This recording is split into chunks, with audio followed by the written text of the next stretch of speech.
Welcome to Small Biz, Big Wins, where every episode is a new journey into the heart of entrepreneurship. I'm your host, Sommer Poquette, here to navigate the thrilling world of small business with you. Each week, we dive into the inspiring stories and joyful triumphs of real business owners. Get ready to be empowered with actionable advice and, most importantly, celebrate the spirit of small business. Let's dive into how every small victory shapes your big success. This is Small Biz, Big Wins. Let's make it happen. Welcome back to another episode of Small Biz, Big Wins. I'm your host, Sommer Poquette, and today it's just you and me, and I want to have a heart-to-heart with you about dreaming and wishing for your business. If you're like me, you probably grew up blowing out the candles on your birthday cake, closing your eyes and making a wish. I remember closing my eyes so tight and blowing as hard as I could so that whatever doll or toy I wanted would become a reality. I shared my birthday with my grandpa Gore, and we always would blow out the birthday candles together and we'd close our eyes. And I remember thinking, what is he wishing for? And most of the time, sadly, my wishes weren't fulfilled. And I'm guessing it was the same for you because that's the thing about wishes. They are not easily obtainable. You close your eyes and you make a wish, and that's the end of it. And but don't get me wrong, wishes are fun. They're fun to imagine, but they're unlikely. A wish is something you hope will happen. It's like saying, I wish I'd win the lotto. Well, don't we all? But the odds aren't in our favor. It's wishful thinking, and it's fun to think about. A dream is different. A dream is a vision. It is something you can see and almost feel and almost taste. A dream is something you can work towards. You can make it become a reality. It takes a lot of work and hard work to make dreams come true, but it's possible. Let me tell you a story about how I learned early on that if I had a dream, it was only myself who could make it happen. I was maybe 7 or 8 years old, and it was Christmas, and my grandma Brown had those big JCPenney catalogs, and all of us grandchildren had a different color permanent marker, and we'd circle what we wanted in the JCPenney catalog for grandma to get or for Santa or for us to show our parents, and I would circle the Barbie dream house over and over. It probably had like 100 circles around it in my color. I wrote letters to Santa about wanting this Barbie dream house. And when we went to the mall to visit Santa and I sat on his lap, I told him I wanted a Barbie dream house. If anyone asked me, I wanted one thing, a Barbie dream house. I would dream about playing with my Barbies and finally having that big doll mansion instead of the cardboard boxes and the tissue boxes and these makeshift homes I was building on my own. I wanted the Barbie dream house. I even remember putting a letter to Santa on a tree outside of my grandparents' home, thinking that Santa would see the letter, pick the letter up, and pick that dollhouse out of his sleigh for me on Christmas Eve. I was so sure of it. And then Christmas morning came, and I did not get the Barbie dream house. I think I got like a Barbie Corvette, some knockoff brand. It probably wasn't even the real Barbie brand. And I'm sure I felt sad, but it's funny because I don't remember feeling sad. What I remember is feeling super determined to get that Barbie dream house. And I asked my grandma if I could collect pop cans, if I could wash dishes in the neighborhood, could I help babysit? Like, what could I do at 7 years old to earn money to buy a Barbie dream house because I had to have one.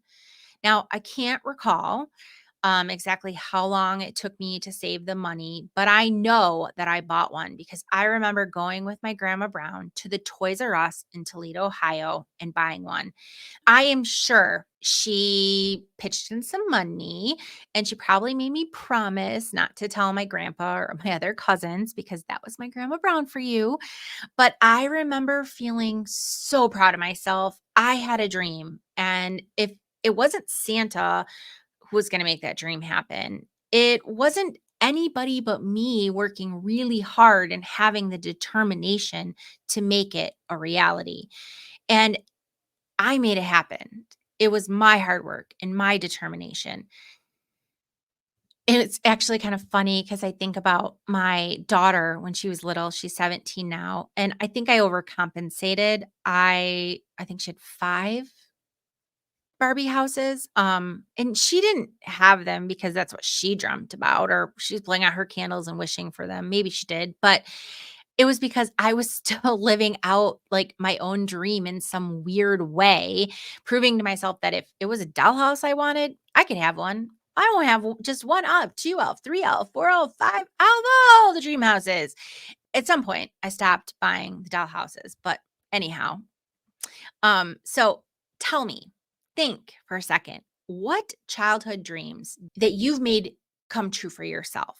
When did you realize that blowing out those candles aren't what are going to make things happen for you? When did you realize that the things you were asking Santa for, you had to work for, and that you had to, instead of just hoping someone else would provide them for you or wishing really hard on a birthday cake, that you had to step into that dream and take action to make it become a reality? You see, I'm really, really glad that I never got that Barbie dream house for Christmas.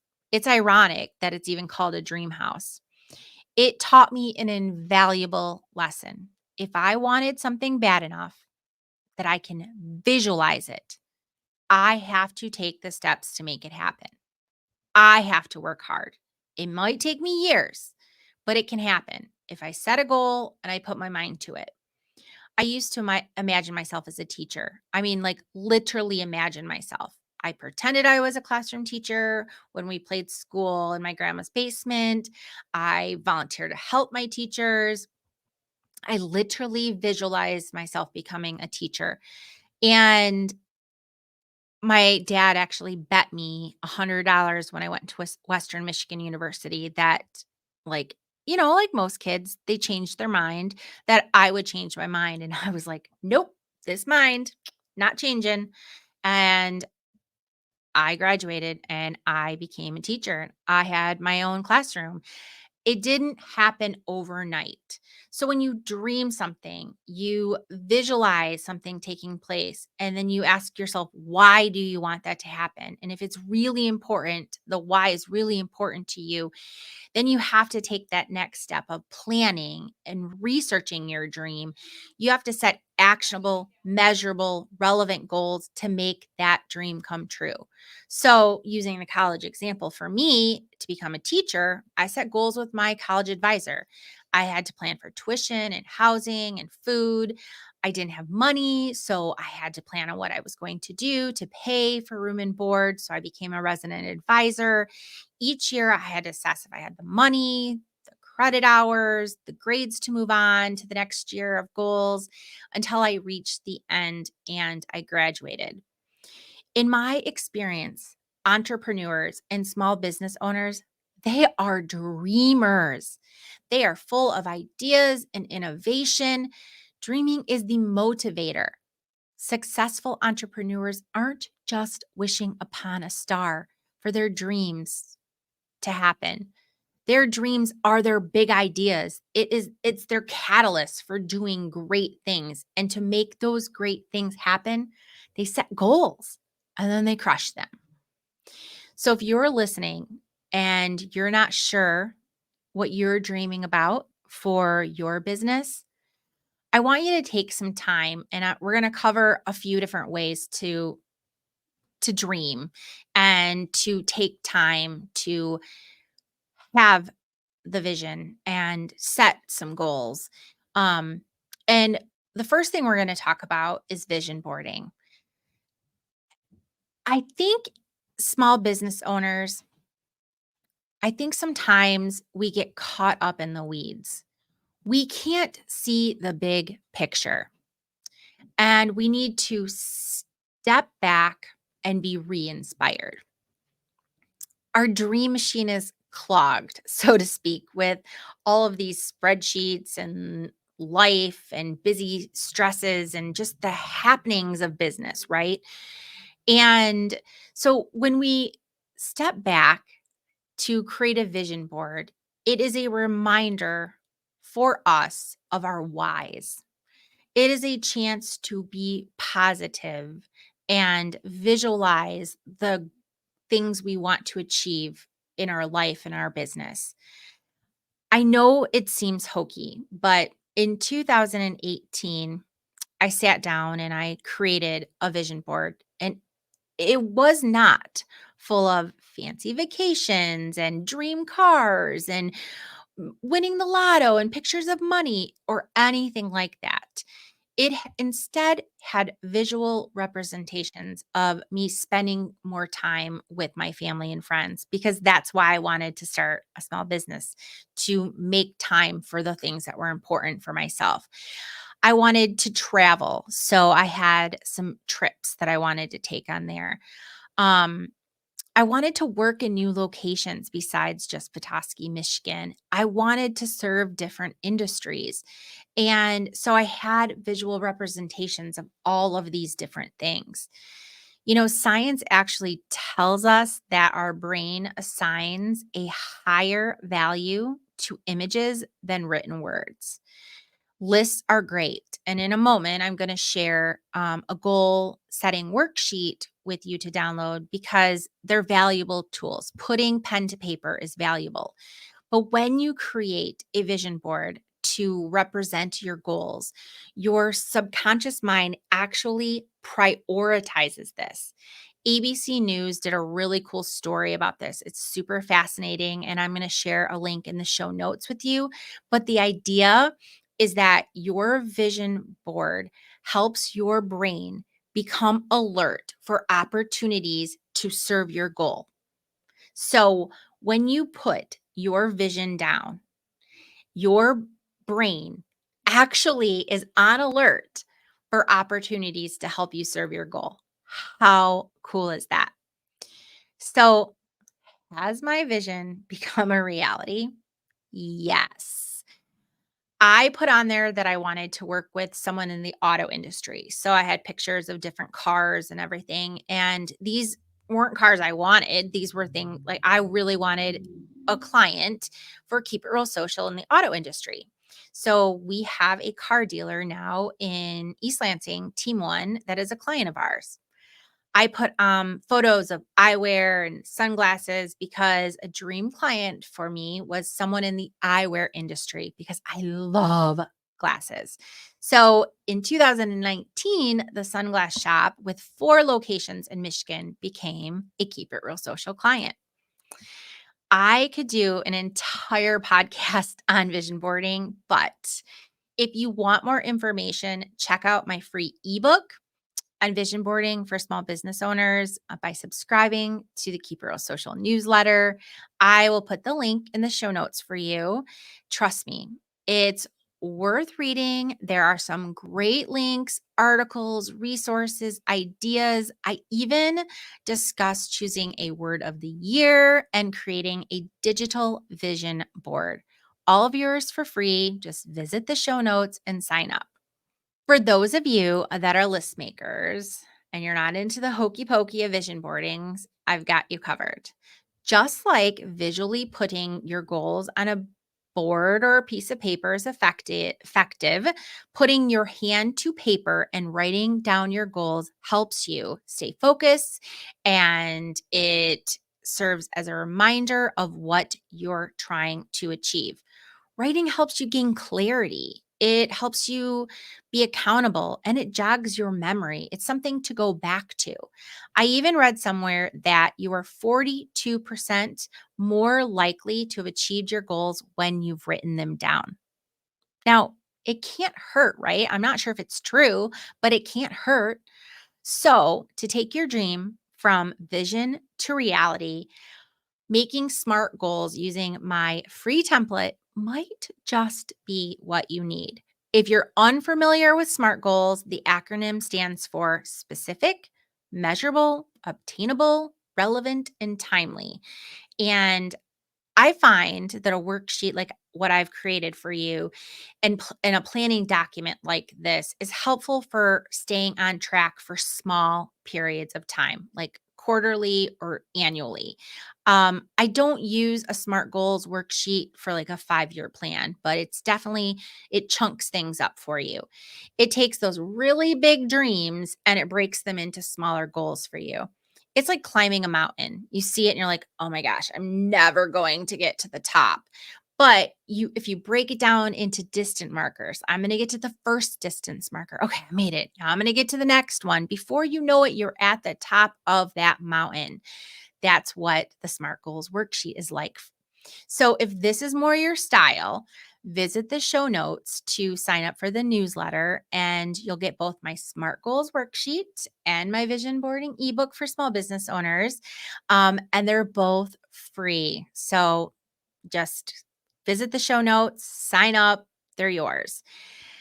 I truly believe in what Gloria Steinman said when she said, dreaming is, after all, a form of planning, which is why I hope that a vision board or a SMART goals worksheet or both will help you. I hope you dream as a small business owner for bigger and better things for yourself, for your team, for the impact your business will have on others and for your community. The successful business owners that I know aren't just blowing out candles and closing their eyes and making a wish. They're doing. Before I end today's show, I want to share with you a big win. I share a big win at the end of each show. And today's big win is related to dreaming and doing as a business owner. In October of 2018, when I formed my marketing agency, Keep It Real Social, I had dreamt of having my sister Haley come to work for me. I said it out loud to everyone. It's just like the Barbie dream house, right? I told everyone. I told Santa, I told everybody. I wrote notes about it. And I said that I spoke it into the universe that this is what I wanted to have happen. And I said, I'm 1 year. I want Haley to become my employee. But I couldn't just say it. I couldn't just speak it. I needed a plan. So I calculated what it would cost per month to have her as an employee, how many clients I would have to make the money. I began marketing my business. Each month, I held myself accountable month by month. I had my SMART goals worksheet. I had my spreadsheets. I had my vision board, and I referred to these monthly, right? I had a plan. I was determined. And in December of 2019, she became my first full-time employee. Haley will celebrate 5 years with Keep It Real Social this year as my chief operating officer. And so I was like that 7-year-old. I was determined, just like I was when I said I was going to graduate and be a teacher. I set my mind to it. I created a plan. I did it. Walt Disney said, first, you think it. Second, you believe it. Third, you dream it. And finally, you dare. In my opinion, to dare is to do, to turn that dream into action. I truly believe if you want it, you will make it happen. I was 7 and I learned this, and I'm so glad I did. I want to leave you with this. Dreams don't work unless you do. I know it sounds hokey, but it is true. So stop the wishing and the hoping. Instead, dream it, believe it, achieve it. And I really hope I inspired you to do that today on Small Biz Big Wins.